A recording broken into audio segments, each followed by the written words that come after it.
Breaking news, folks, and huge, great news for the Second Amendment. The Sixth Circuit Court of Appeals, based in Michigan, a federal court of appeals, has just allowed a Second Amendment lawsuit brought by a group of plaintiffs that want to open a long-range outdoor shooting facility for rifle shooting, among other firearms activities.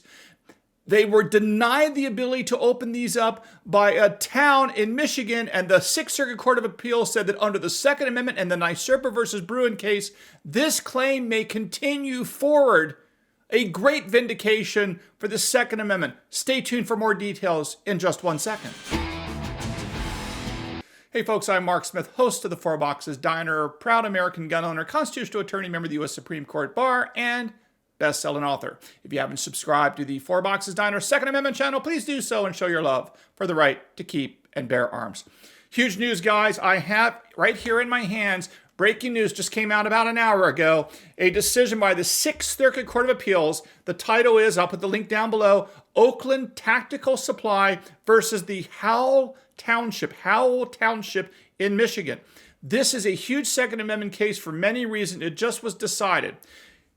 In this case, the plaintiffs wanted to open up a long-range open field, meaning outdoors, and long-range outdoor rifle range, firearms range, and whatnot. And according to the allegations in the complaint, the town denied them this ability. They basically banned these things on the grounds that, hey, go open your gun range somewhere else. This doesn't violate the Second Amendment, anything like that. But the Sixth Circuit Court of Appeals, one of our major 13 federal courts of appeals in America, has just said that the allegations made by the plaintiffs in this case against the government may sustain a Second Amendment claim.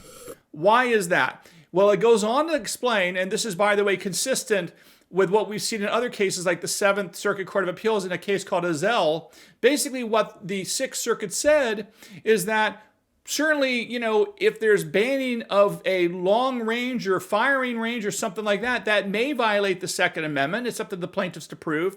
And then if it may violate the Second Amendment, it's then at that point up to the government to bear the burden of proof to show that in American history, there are some sort of historical analogy gun control laws or laws that allowed for banning gun ranges in a particular place, which I can assure you in 1791, there were no bans on gun ranges that I'm aware of. We'll see what the history shows, but I'm pretty sure I'm right on this. So the Sixth Circuit Court of Appeals reversed the trial court that had ruled in favor of the government against the individuals in the company that wanted to open up this firing gun range. And basically the Sixth Circuit said, yes, under Nysurpa versus Bruin, this claim can go forward. The Second Amendment can be vindicated. So it's going to continue down below in the lower courts, but a very strong sign that the Sixth Circuit Court of Appeals, one of our 13 courts of appeals in America at the federal level, believes that the Second Amendment has teeth and will be enforced going forward. So this is very big news, not just for the plaintiffs in this case as precedent, but also as a signal, as yet another big win for the Second Amendment community in a federal court. And the more of these we can pile up, the better it is for all of us, because the way I view this is each one of these cases is like another rock. And when you have rock after rock after rock after rock of Second Amendment wins in the American court system, those rocks eventually become, ready, a major wall to protect us against the government encroachment of the right to keep and bear arms. Now, I just want to talk very briefly about the notion of, does the Second Amendment protect the right to open up a gun range? So I want to talk about that specific question, which is now going to be addressed by the lower court in this case. Again, the name of the case is Oakland Tactical. So here, I think the answer is yes. Let me make it very clear. Back, I believe in 2011, the Seventh Circuit Court of Appeals based in Chicago had a case similar to this. And in that case, the Court of Appeals in Seventh Circuit said three things. First of all, if there is a violation of the Second Amendment in any respect, that is irreparable harm. I repeat, that's irreparable harm, meaning they can't allow it to continue. It should be immediately enjoined if a government action violates the Second Amendment. That's very good news for us. But beyond that, the Seventh Circuit said this in particular, that the right to keep and bear arms includes the right to train and to practice and to become proficient. I repeat, this is very important to understand. Courts have said that the right to keep and bear arms in America under the Second Amendment includes the right to train, to practice, to become proficient in firearms, because you can't hunt very well, you can't fight off tyranny very well, you can't fight off foreign invaders very well, you can't thwart criminals very well if you're not proficient in the use of firearms. And how do you become proficient in anything? Whether it be playing baseball, shooting a basketball, or shooting a gun. You got to practice. Well, and guess what? Most people practice at gun ranges. Some people practice in their backyards. I get that. But the truth is, most people practice in America at gun ranges, especially as the gun rights movement continues to move from rural areas into suburban and urban areas. Well, gun ranges become more and more important to vindicate this right to practice. So the right to practice, the right to become proficient with firearms is part of the Second Amendment right. The Seventh Circuit Court of Appeals in a case called Ezell said exactly this.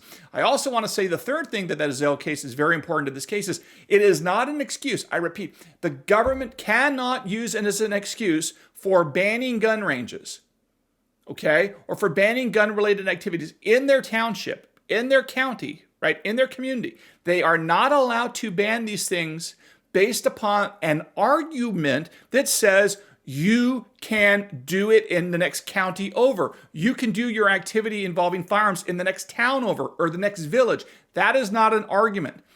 Let me give you an example. So if you go and say, I want to start a gun range in my town, the town can come back and say, well, we're not going to let you start a gun range in this town because you can just go to the next town over and shoot there.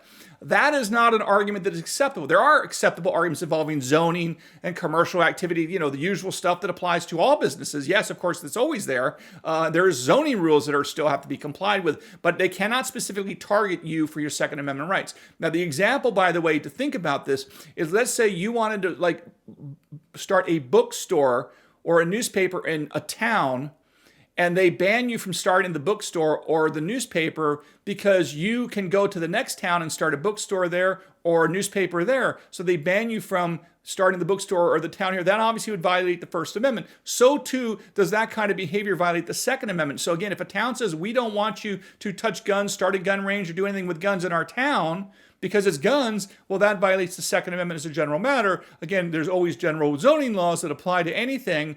But beyond that, if they target Second Amendment rights like the right to practice with a firearm, the right to become proficient in a firearm, the right to keep and bear arms, then that violates the Second Amendment in all likelihood.